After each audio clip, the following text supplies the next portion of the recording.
Guys, I just wanted to go through a quick video to just address a couple things. I'm not really able to work on a one-to-one level with the kids as much as I'd like to, and this is a good opportunity. Now, I'm in my flip-flops for a reason, and that'll become apparent here in a minute. And what I want to talk about is what I call a hip stop or load stop. So a couple of the kids understand this, some of them don't. And what a hip stop is when I load, I have my foot torqued in such a way that I hit a natural stopping point in this hip. It kind of keeps me from going farther. And then from there, I can just turn my hips. And that's how we want to turn our hips. We want our hips to dictate the swing, not our arms. Now to do this, it's really simple. You sit, and let's say this is 16th, this is an eighth, this is a quarter. Anyway, you just sit a little bit. I do about an eighth, okay? Nice and relaxed. And you torque your foot, and if I was on ice, that would slip out. I've got my foot gripping the ground now. Max, go ahead and come in here.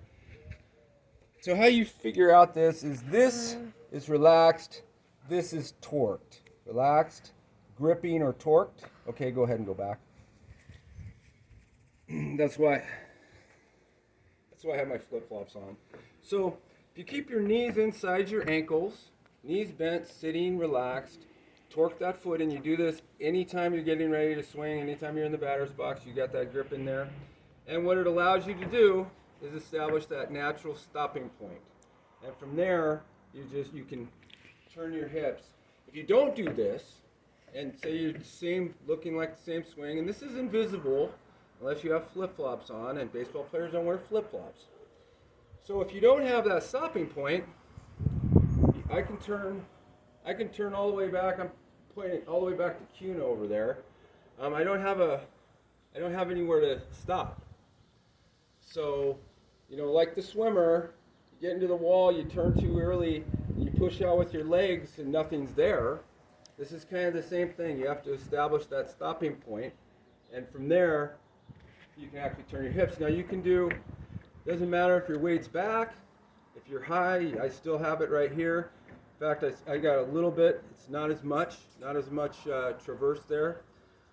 Really low, spread out, really low. Somebody like Pujols, he really has a good, it's right there. It's just, you don't have that much. So I wanted to talk about that because there's been some questions about that. This is probably 60% of becoming a good hitter. They all do it. If you watch their videos and pay attention to their back leg, you can see just how firm, how solid that knee's in there. And that's the reason, because it gives you a natural stopping point to be able to explode with your hips. Okay, I'll see how this works out. If this works good, if we have a name now, hip stop.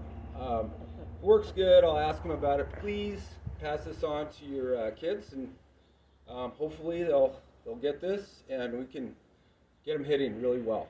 Thanks. Have a good weekend. Okay, you can turn